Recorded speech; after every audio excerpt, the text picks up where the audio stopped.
Shalom, giving all praises to Yahweh Shem Shabbat Kodash. Giving all praises to Yahweh Shem Shabbat Kodash. And Shalom to the hopeful elect out there. And I'm going to entitle this video, The Strangers in Isaiah chapter 14 Are Israelites. And I'm also, this is the second part of the title of the video. You know, when you see it, it'll be one title. It says the importance of root words or etymology. So what I did was I wanted to do Isaiah chapter 14 for the last couple of days since I've been pushing that all the members of GMS should know, if not all the prophetic breakdowns, they should know damn near all of them. And then the ones they're not sure of, they should have some idea as to what they mean. So we'll go into like Revelation. You pretty much should know every book of the book of Revelation. Daniel, I don't expect you to really fully know Daniel 11 because it is a hard breakdown because there's a lot of characters, there's a lot of dates, there's a lot of geographical areas that you got to deal with, a lot of characters outside the main characters in prophecy. But you should have an idea of what it means. In a nutshell, this is what it means in a nutshell. What else? Second Ezra's chapter 11 and Second Ezra's chapter 12 in the Apocrypha. I don't expect you to know that. We did a breakdown on that. This had to be like, I don't know if it was 2014 or 2016. So we're talking about almost not quite 10 years ago. It was 2014, 9 years ago. So I believe we did a breakdown on that, on those two chapters in the Apocrypha some years ago. So we hadn't touched on that in a while. And that's also a complicated breakdown. You have to know certain names and dates, especially Daniel chapter 11. Daniel chapter 11, you have to know specific names and dates. Because when it keeps mentioning the king of the south and the king of the north, it's not one king. Every verse that you go into, every couple of verses, it says then the king, then it's a new king. So it's not two kings or two persons fighting against each other. It's a series of kings, the king of the south and the king of the north, fighting against each other. Anyway, I typed in Isaiah chapter 14 just to see what came up. A lot of Christian sites came up. The only ones and I'm surprised I didn't find this video that I did, but I didn't search hard enough. But I know I did. I went into lessons on Isaiah chapter 14.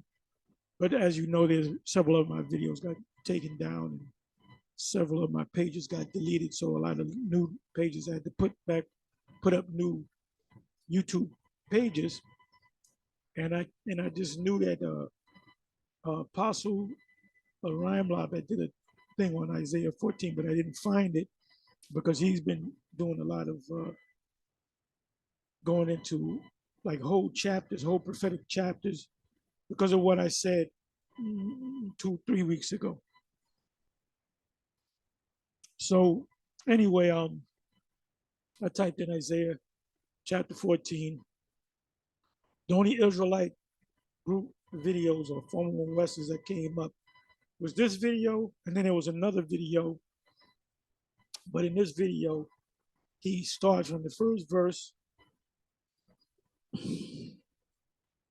where it goes into the strangers. And I want you to listen to what he got to say. Let me bring this back a little bit more. And mind you, he's teaching you what he learned from, I'll say, the leadership at IUIC, which is the leader of the rest of the leaders is, priest, whatever, Bishop Nathaniel, or sometimes he's known as General Nathaniel. That's his last title, General Nathaniel. He went back to his old name. He was Nathaniel III. There was two Nathaniels before him. So he got the name Nathaniel, which means Nathaniel III. So there was two Nathaniels before him. So they pretty much back in the world, wherever the hell they are. So he could have just took the God off.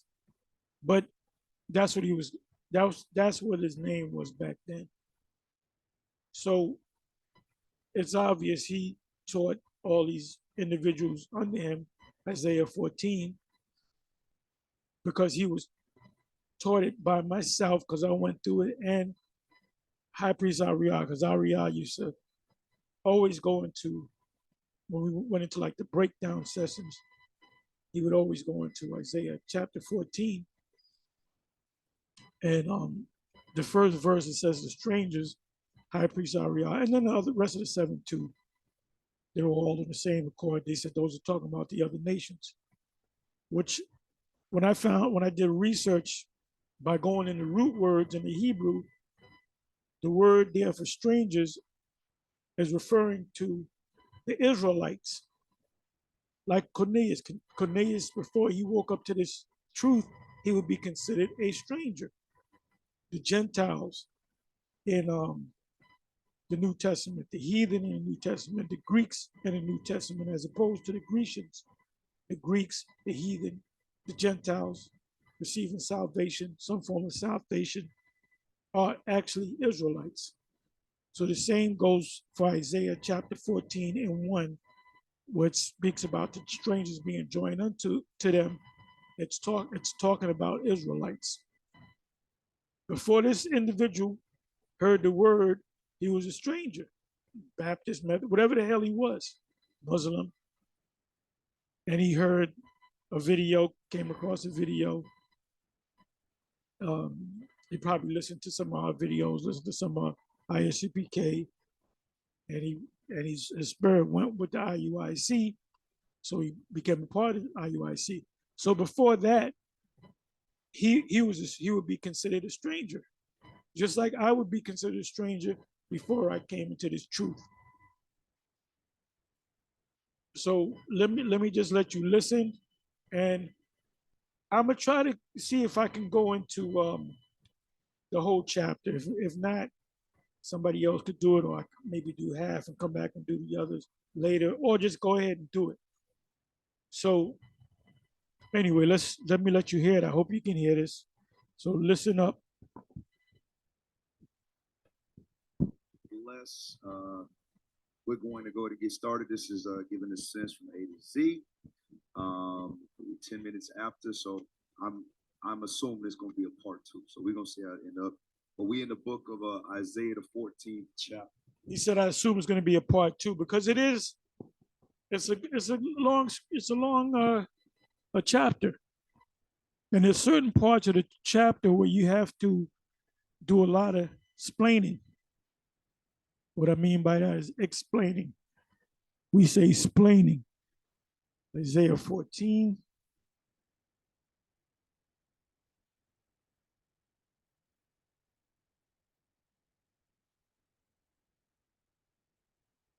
As a matter of fact, I know I did this recently, but maybe I didn't label it Isaiah 14, but I remember doing it some weeks ago. Now look at that's 32 verses. So let's see where the Spirit takes us.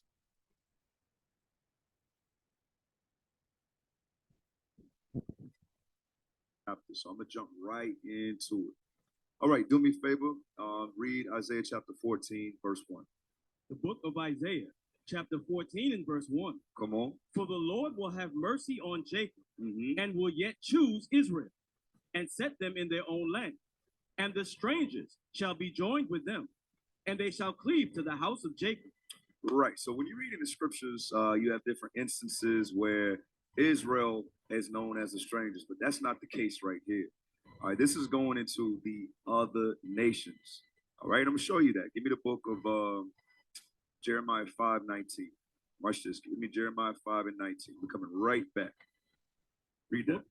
The book of Jeremiah, chapter 5 and verse 19. Come on. And it shall come to pass, when ye shall say, wherefore doth the Lord our God all these things unto us? Then shalt thou answer them, like as ye have forsaken me, and served strange gods in your land. Right. So that's what we did. We forsook the Most High God, the one true God, the Lord of all lords, God of all gods, and started serving these strange gods. Read on. So shall ye serve strangers in a land that is not yours. Right. For our sins, we will serve strangers. Who is we? The we is the Israelites. The Israelites will have to serve their enemies because they sin against the Most High God. So I want to show you something. Go back to Isaiah 14:1.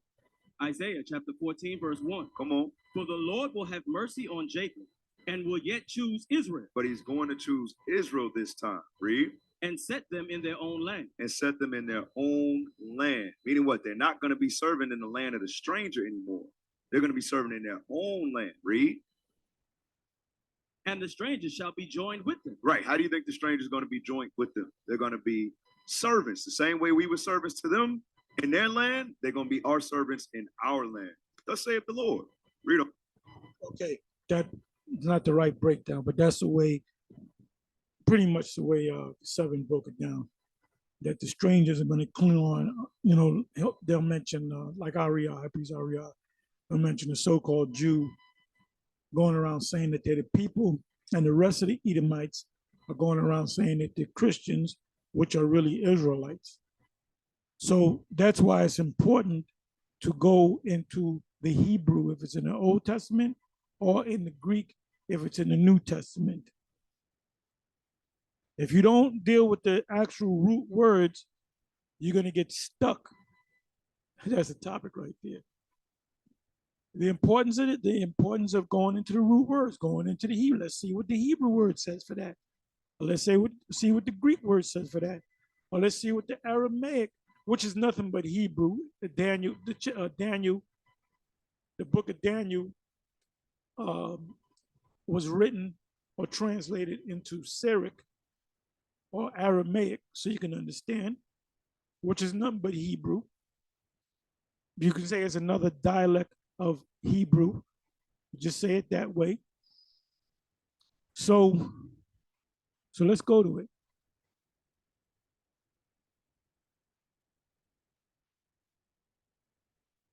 And I may go to the NLT.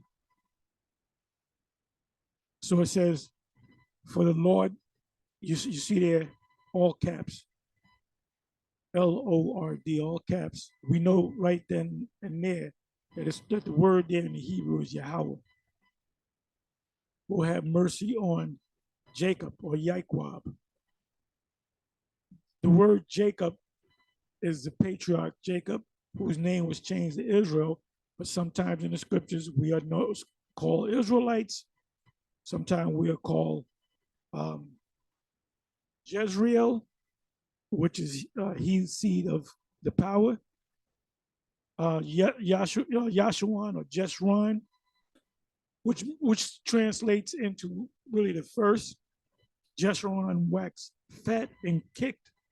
Jeshurun is another way of saying Israel. Let's find out. Let's see what it says. Let's do this. Let's do this right here. Let me go to let me bring this over.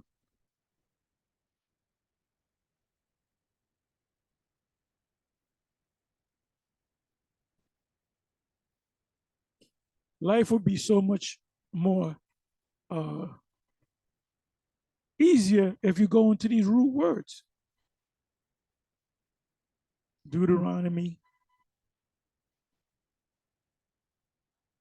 32.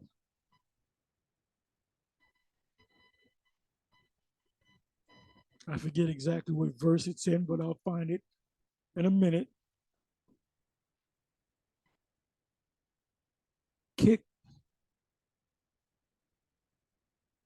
Okay, the 15th verse. Go right to the point.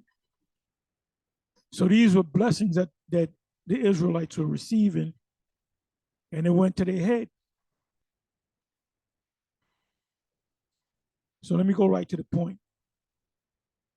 But Jeshurun waxed fat and kicked. Thou art waxen fat. Thou art grown thick. Thou art covered with fatness, meaning you doing good. Then he forsook the Most High, which made him, and lightly esteemed the rock of his salvation, which is Yahweh. That's why it says in Proverbs 30, it says, give me neither poverty nor riches. If so, I will forsake your name. I'm merely paraphrasing, and forget thy name, meaning if I'm rich. See, we're going to be super rich in the kingdom of heaven, but we're going to be changed. We're going to be programmed. We're going to be like angels, and physical bodies going to be extraterrestrials slash celestials, and we're going to be tuned in to Yahweh B'Shem Yahweh Shai. It says, but Jeshurun waxed fat and kicked. Thou art waxing fat. Thou art grown thick. Thou art covered with fatness, meaning you doing very good. Then he forsook the Most High, which made him, and lightly esteemed the rock of his salvation. Then they went into other gods. So let's look up the word jet. You know what I'm going to do? Let me do this. Wait a minute. The hell going on here?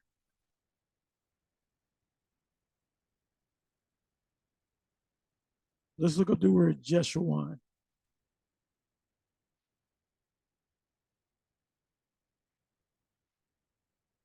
Yashur one.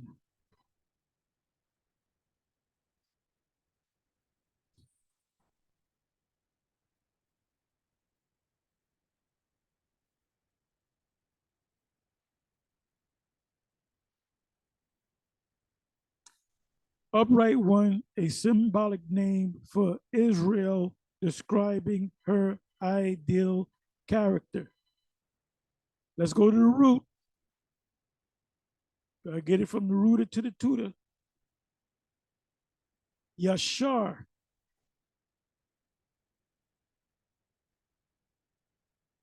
To be right, be straight, be level, be upright, be just, be lawful. So when is that going to happen? When we're in the kingdom. When the Most High changed us, then he can give us the riches. Then he can give us the riches because we're going to be plugged in, if you will, to Yahweh B'Shem Yahweh Shai. It tells you in Revelation chapter 1 that the Lord is going to be among men, among Israelites. So now this is what I want to do. I want to go to the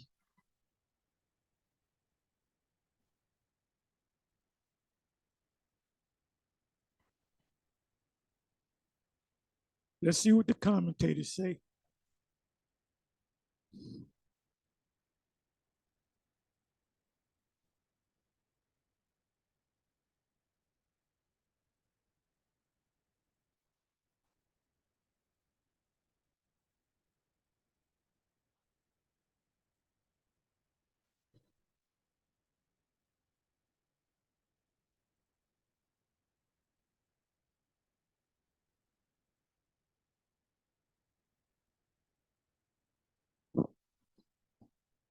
Okay, let's go to Jeshurun.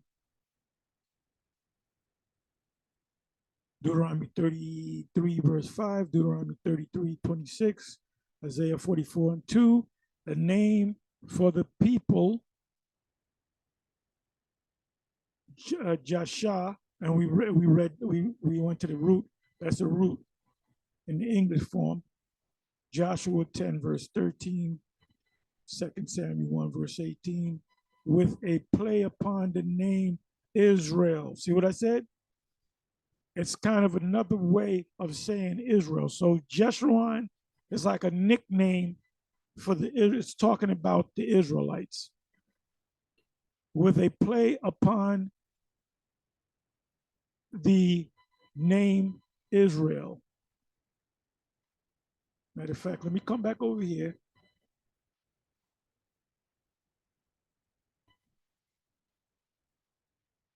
See, right here, this is half of the name of Israel. Yasha, which really actually means prince. Yasha, he prince Allah, Yashur Allah. Or Yashar one. Or that could mean he's the number one prince.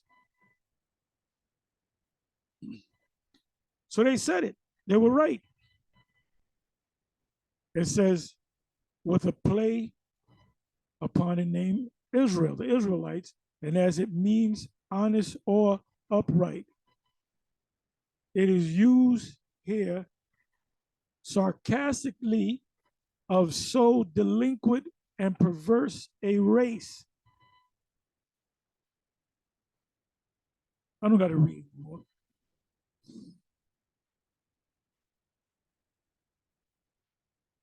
All right, Jacob ate and was full, waxed Jeshurun and kicked. Fat, waxed Jeshurun and kicked.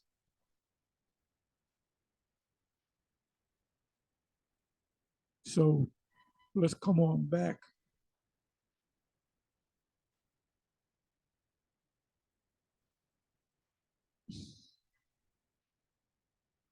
Let's come on back to Isaiah 14:1. For Yahweh will have mercy on Jacob and will yet choose Israel, meaning the Lord is going to have mercy on Jacob ultimately. And ultimately, when everything is said and done, he will yet choose Israel. At the end of the deal, when everything's said and done, he's going to be with Israel from the people that he chose from the beginning. He never changed. The Israelites are always his people. So this stuff about the other nations getting in is not talking about ain't no other nations getting into this thing. They ain't gonna get the blessing that Israel gets and set them in their own land. Did this come to pass? No. And the strangers shall be joined with them, and they shall cleave to the house of Jacob. So now let me see. You know what? Let me see what the commentators have to say about this.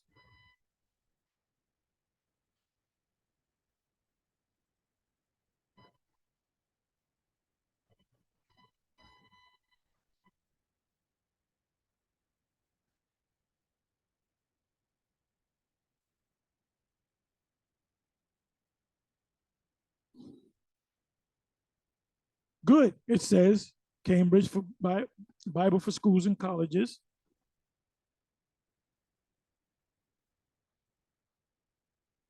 The immediate result of the judgment on Babylon will be the emancipation of Israel from captivity. Will yet choose Israel, rather, will again choose as formerly in Egypt. Zechariah 2, verse 12.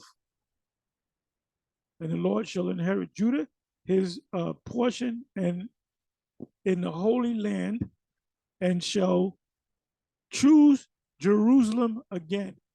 That goes right with Isaiah 14. You got to put that as a side note right there. Zechariah 2, verse 12.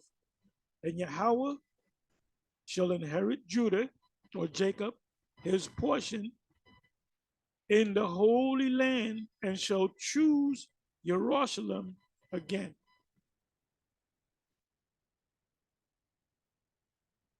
The strangers, let's see what they say about this. Let's see if they got it right. the strangers, the sojourner, the sojourner, or protected guests. We ain't protecting no Edomites. Here used as in later Hebrew with the sense of proselyte. Proselyte. A proselyte is synonymous with a sojourner. Cornelius would be the ultimate proselyte because his parents and his parents' parents didn't accept that, and he grew up as a heathen, but he accepted it, and the angel intervened, and then the Most High set up a meeting with him and Peter. Not because he was another nation, the Lord just liked this Edomite. He wasn't an Edomite, he was an Israelite. He was a proselyte. Let's look up the word. So it's telling you, so they got it right. They got it right. They're saying the strangers are sojourners. So we're going to look up the word sojourner. We're not even going to go into these precepts yet. Let's go into the word sojourner.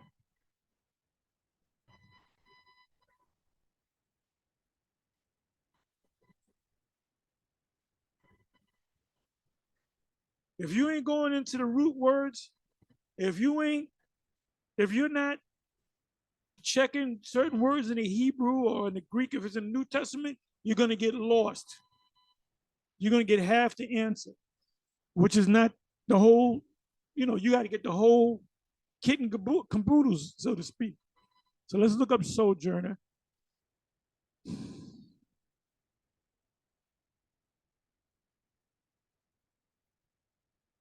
First precept, Genesis 23, verse 4.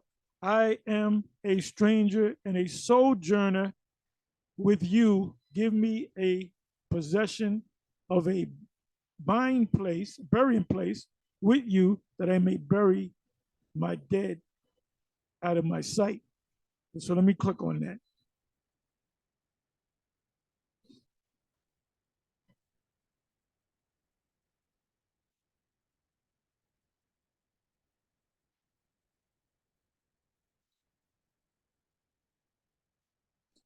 Death and burial of Sarah.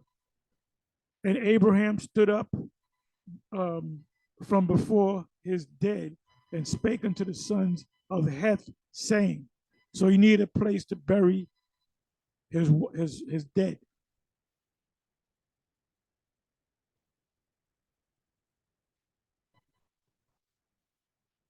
So what was Abraham saying? He was a stranger. He was a sojourner.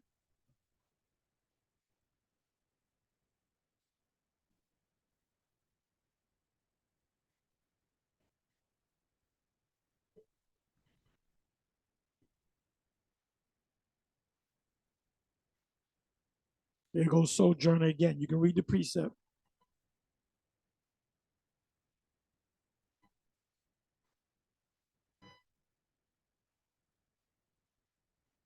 Leviticus 25 and 35, verse 35. And if thy brother, a fellow Israelite, be waxen poor and fallen in decay with thee, then thou shalt relieve him, though he be a stranger or a sojourner, that he may live with thee. Now, to show you the hypocrisy of the IUIC, the General Nathaniel Alagar the Great, he likes to say we're bums. Well, it says right, the law says if you see your brother that's in decay, you're supposed to be ready to communicate. Look how much y'all need, brother. We sitting on a lot of money. We sitting on a lot of shekels.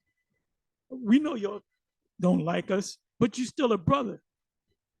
So how can we help you? How can we come to your aid? And I'm not asking for no money. I don't need no money from them. Okay. I'm good through the power of Yahweh Bashem Al Shai. But see, they're telling you to keep the law while looking at their fringes, But this is a law right here. This is. Do you see that? Do you see that? Do you see that, my dear boy? This is a law. So when these guys tell people to keep the law, that's proving that they're a bunch of damn hypocrites, man. Because part of the law, hey, anytime we speak, this is like a regular thing.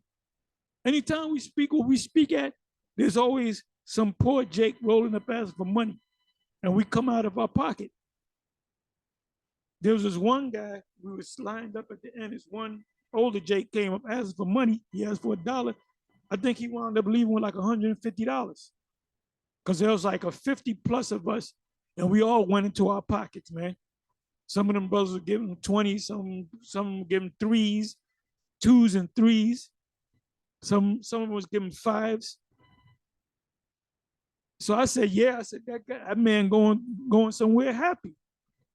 He probably made $150 to $200. Because that's a low.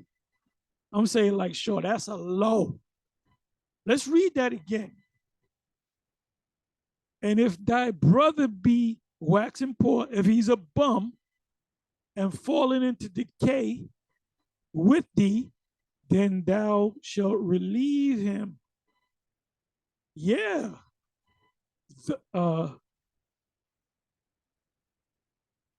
Though he be a stranger or a sojourner, that he may live with thee. In other words, you take him in. You're willing to communicate, right? Willing to distribute, right? You call an Israelite a bum and not help the man. You a goddamn you a wicked ass scribe and Pharisee, man.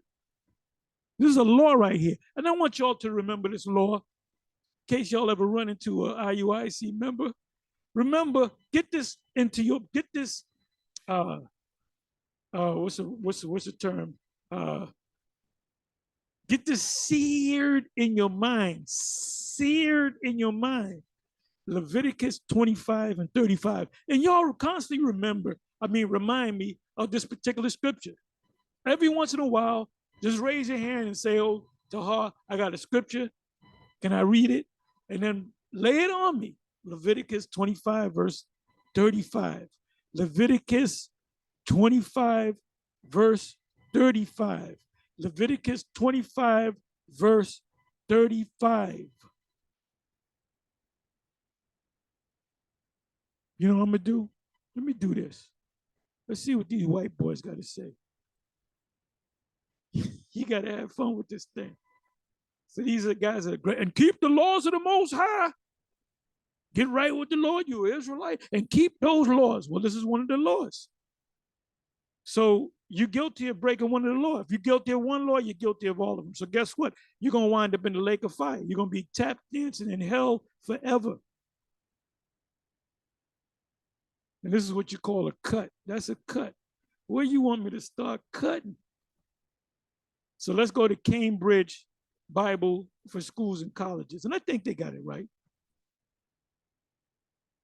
Wait a minute. Okay, be waxing poor, 25 and 25. Why didn't they say the 35?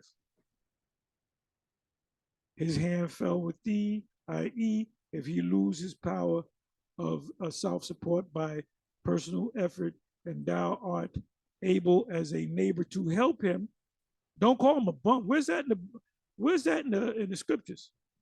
The scriptures speak about calling a man a rocker or fool is in danger of hellfire. That's the lake of fire, according to y'all. So you're going to wind up, you're going to do that 5,000 man march. You're going to march right into hell. It's an uphold to text. The text gives the literal sense of the Hebrew verb and the MG, whatever that means, relieve its application in this context. As a stranger and a sojourner, the stranger and the sojourner, when you go to Isaiah 14 and 1, when it speaks about the strangers, that's what it's talking about. It's talking about Israelites, proselytes. strangers, sojourners. The Hebrew rather connects the first words of the clause with that which precedes, and so Dylan, whatever that is, and driver with the Septuagint. Anytime you see LXX, that's the Septuagint. The Septuagint was the Old Testament written up until the point of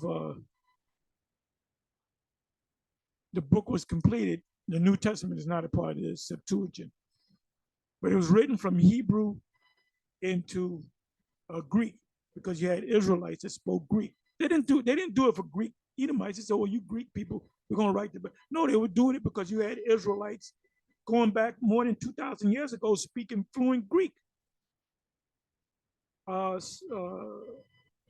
Suppose that the two substantives are a latter insertion here under the influence of Leviticus 25 and 23, Leviticus 25 and 47, prohibition of usury in the case of a poor Israelite. What's that all about? That's all. If an Israelite borrows money from you and he can't pay it back, and it comes to the year of release, you gotta let it go. You can't look at him sideways no more. Let's look at these scriptures right quick. Leviticus 25, 23. The land shall not be sold forever, for the land is mine, for you are strangers and sojourners with me. Leviticus 25, 47. And if a sojourner or stranger, which is an Israelite, wax rich by you, and your brother that dwell by him wax poor, and sell himself to the stranger or sojourner, Israelite selling to another Israelite by you, or to the stock of the stranger's family, because you had Israelite men selling other Israelite men or having them be servants under them, but for 7 years. That's the whole story of Jacob coming up under Laban. He worked 21 years. The first 7 was for Rachel. Laban pulled a fast one on him and let him lay down with Leah, but that was all done in the spirit anyway. And then he got those 2 women, and then he got their handmaiden. So he had 4 women. He had 4. So it's all right to have more than 1 woman. A man, especially an Israelite man, they're built to have more than 1 woman. I was watching this video with Tyrese, baby boy Tyrese. He needed to really get with the Israelites so we can build him up to make him a man, because he's really not a man. He was in love with this woman. She looked like one of the Latin tribes. And they had a baby together. And he said, I was so faithful to that woman. I'll come home on time. I'll do this. Well, guess what? And then he said, and she left me, and I realized she never loved me from the start. No, she did love you from the start. What happened was you didn't show true manhood because you was all up in a mug, man. You was all infatuated by the woman. The women that stay with a man or is constantly with a man is a man that's always messing around behind her back, or the interest of other women looking at him and them getting jealous. That keeps the fire burning. You were just you became predictable to that woman. So she was like, hey, this is a boring marriage, because you're supposed to see, you've been in America too goddamn long. That's your fucking problem, Tyrese. You've been in America too goddamn long. With all the money you got, brother, if I was in your position, man, I'll be having all kind of women.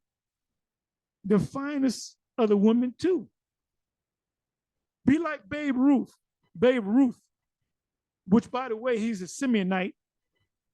You read about Babe. They made a movie about Babe Ruth, And they said it's a known fact that he was a womanizer. He never wanted to settle down. Maybe he did have a wife, but he was always messing around. Why? Because he was an Israelite. And the nigga liked to eat too. He liked to eat. He was a glutton and a womanizer. And he used to like to get drunk. And he was all about the money. That's why the Yankees fans hated him, because he went with Boston, because Boston was paying him more money. So they looked at him as an enemy. But that's a Simeonite for you. That's a Dominican for you. Ain't no fucking white man. So you got to be more like Babe Ruth. You got to be more like Ray. You know, you got to be more like Solomon. You got to be more like David. We're built that way. We ain't the fucking white man. We built for this. We built to have more than one woman. Look at Mike Tyson. Mike Tyson couldn't help himself from being with all kinds of different women at various different times, man. Anyway, let's get back into this. I mean, if you want to read on, sojourner. Or anytime you see the word sojourner, is the word stranger. Stranger. Let me do this. Because we were all strangers and sojourners until we came in. And when we came in, we were considered proselytes, them newly coming to the faith. There shall be no stranger. Now, Zar could pertain to, let me look it up. Zawar, stranger, strange, another place.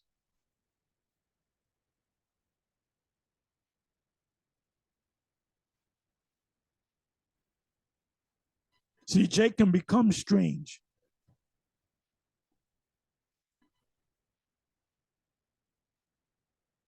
So you got the word Zawar, you got the word, what's the other word for stranger? Zakar, and you got I'm sorry. Give me a second here. I gotta get these strangers right. Leviticus, I'm sorry, Exodus 12. I'm gonna show you the difference.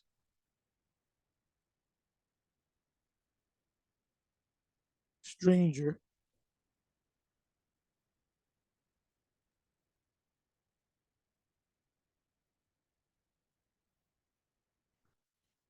Stranger. Whether he be a stranger or born in the land. Let's click on that.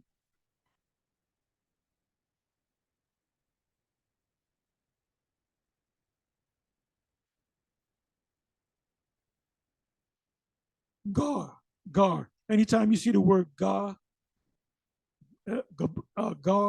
is an Israelite. So let me come over here, down to here.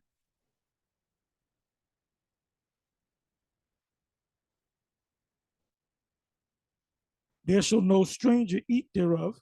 Let's click on this.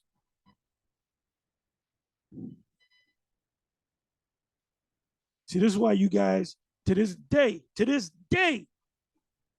Zakar, I'm sorry, Nakar means of another nation.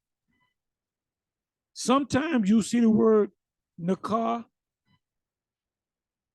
and this could be talking about Israelites because it got lost in translation. That's why you got to go into the context.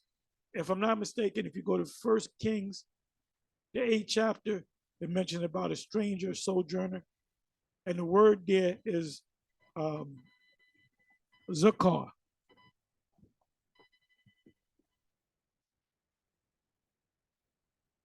The word there is Nakar. I'm sorry, Nakar. which it's supposed to be of another nation, but it's actually talking about strangers of Israel. So when they translate it, either they did it on purpose, but you know by the context, you know through the Spirit. Remember, the Spirit is guiding you. The Comforter is not the book so much. The Comforter is the Spirit that guides you into the book. And part of understanding this word, study to show thyself approved, part of studying is what? Is going into root words. They teach you at an elementary school. You know, in grade school, they teach you about root words. So now we don't got to apply the root words. That's why you guys, you Israelites, are still to this day emotional about the grape doctrine, because you failed to go into the root words.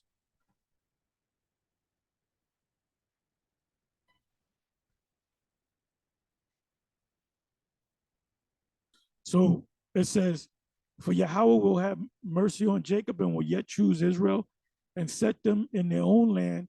And the strangers, Israelite foreigners, proselytes, shall be joined, in which we all were strangers, shall be joined with them. We're going to follow what they're saying. Oh, I like what they're saying. Then you become a teacher. Then you have teachers follow up under you. And they shall what? Cleave to the house of Jacob. What does it mean to cleave? You know what I'm going to do? Let me pull up the word join. In order for you to join something, you got to be accepted, right? So if you're saying the so-called Jews and the small hats and the Christians join, they didn't join. We didn't accept them. So how the hell can they join them? Let's see what the Hebrew word is. Got to go into the Hebrew. If you're not in the Hebrew, you are not on no level. If you're not in the Hebrew, you're not on the level that you're supposed to be on. The word there is lawa, lawa. To join, be joined, to join, be joined, attend, to join oneself to, be joined unto, to borrow, lend, to borrow, to cause, to borrow, lend to. You ain't gonna lend to no Edomite. Got the word cleave.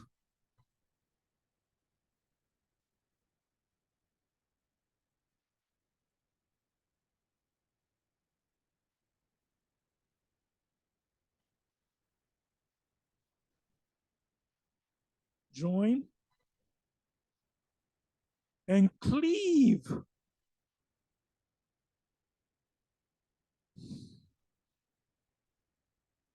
The word there in the Hebrew is sapach, sapach, a primitive root. To join, attach to, join together, to join, attach to attach oneself, to joining, to be joined together, hold oneself together, to join oneself, to cause a scab upon, a smite with scab.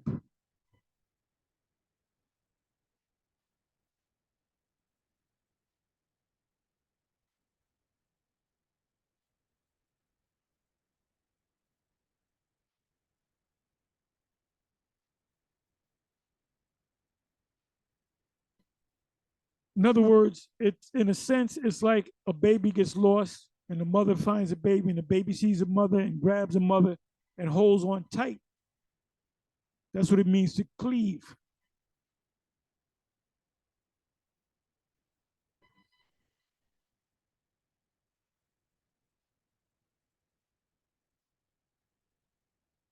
Consecutive, Isaiah 14:1, and they shall attach themselves to the house of Jacob. Why? Because they are the house of Jacob. This is what Cornelius did when he attached himself to Peter and the Israelites, because he is an Israelite. This is not hard, y'all. So you know what I'm gonna do? Let me do this. come back to Isaiah 14.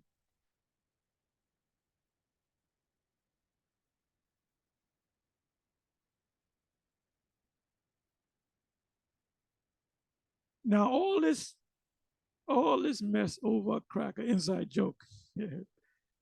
That's when King Marshall said, when we had the argument, the council on the Cornelius thing, and King Marshall said, all this mess over a cracker. Because he kept thinking that Cornelius is an Israelite. And then King Marshall mistakenly said, well, it was through the Spirit. He said, how did he say it? Apostle Gabar was all the apostles who there and bishops. They can tell you. He said he mistakenly called Cornelius an Israelite. Let's get back into this, this thing about Cornelius. I forget how he said it, but he said it. The Spirit made him say it. He said Cornelius is an Israelite. And I said, see, you just said it, Masha. I used to call him Mo. I said, you just said it, Mo. I said, you just said it. Did you hear what you just said? Y'all heard what he just said? He said Cornelius is an Israelite. That's the Spirit. And brothers got mad at us, man.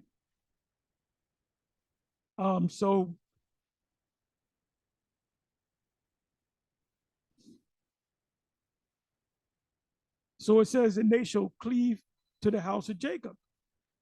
So that's one thought. So now, and the people shall take them and now see that them are the strangers. No. The strangers are Israelites coming into the fold. Oh, let me look up the word proselyte. Let me look up the word proselyte. Let me go to the word stranger again.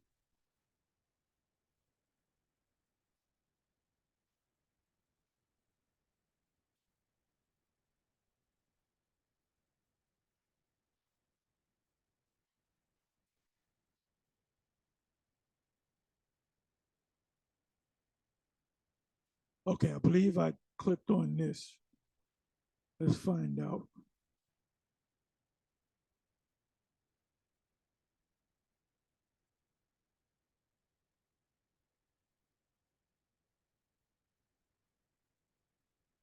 Stranger, which is God, which means an Israelite, as opposed to Nakar, which is of another nation.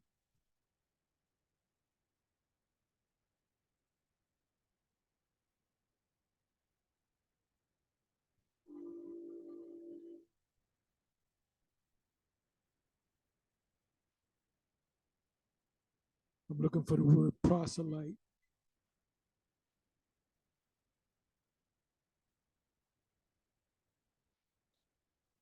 You got proselytize. Okay, proselyte. Let's see if we can find that in the Old. I know it's in the New Testament.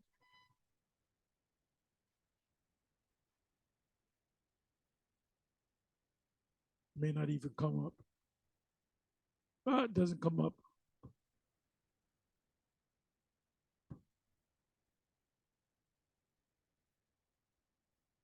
Okay, you know what I'm gonna do? Let me do it this way.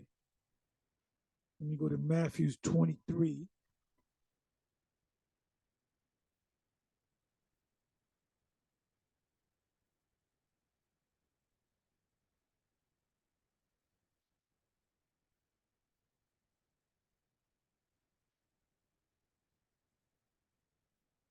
Proselyte.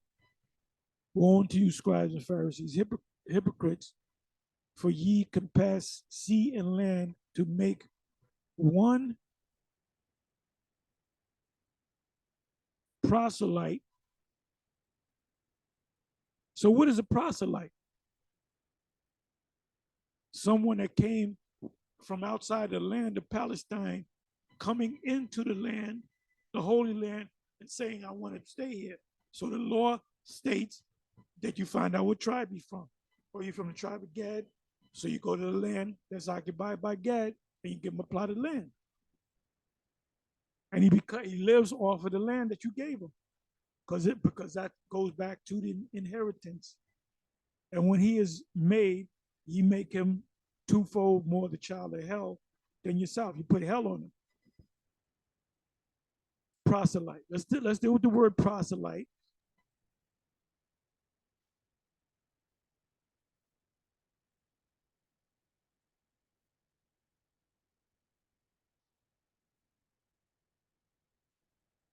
proselyte. So I'm waiting for that call, General Netanyahu, with that. Have your checkbook out. Have your checkbook out. You call us a bums, you're a fucking hypocrite.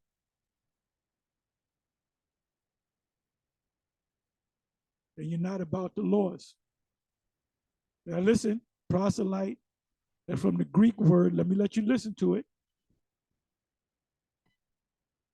Strong's G 4339. Proselutos. Proselutos. Proselutas, Greek, from the Greek. A newcomer, a stranger, alien, a proselyte, one who has come over from a Gentile religion to Judaism. So let's take out religion. One who has come over from a Gentile state of mind to knowing that he's an Israelite. Like a perfect example is Cornelius. So let's go to the root. And I'm gonna get ready to close because I went kind of long. So there's the root.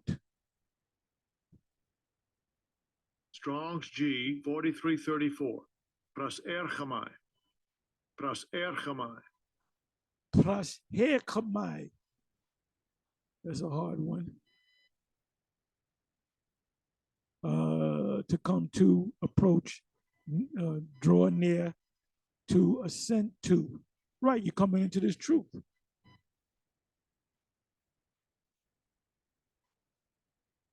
So let me come back over here to Isaiah 14. So now let's go into the root word of this word right here, stranger.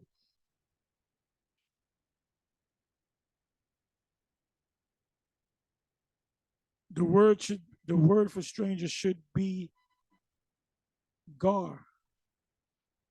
And there it is, gar. What is a gar? An Israelite that was born outside of Palestine or the land of Israel, so to speak, and comes in. He may come in, for a high holy day.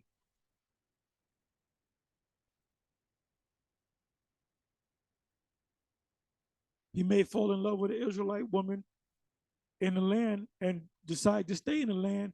They're going to find out what tribe he's from. They're going to find a plot of land, and they're going to give him a plot of land.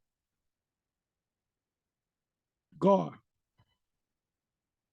In the Hebrew, stranger, alien, sojourner, stranger, stranger.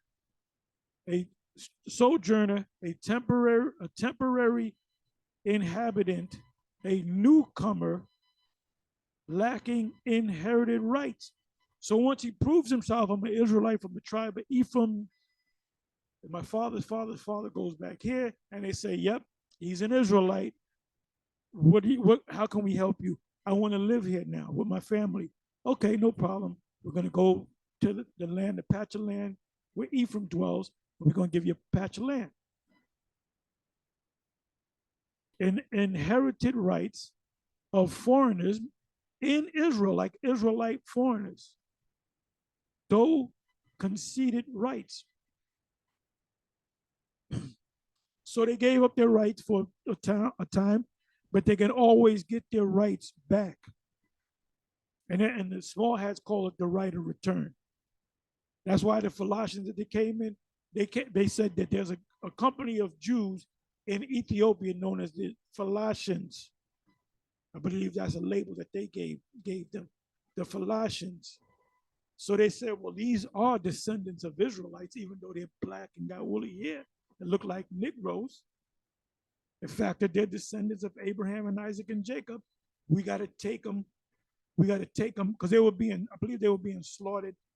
We had an Operation Moses, Operation Joshua, and I believe Operation Solomon. And I remember when that happened in the 80s, where they plane lifted thousands of them and gave them a land. But now they treat them like shit. Show you where these people are. But they took them in under the what? The law of the stranger, or the law or the right of return. They call it the right of return. So Isaiah chapter 14, the strangers cleaving unto them is what? The right of return. The right of return to what? To the truth before we get the land. Anyway, with that, I'm going to say shalom.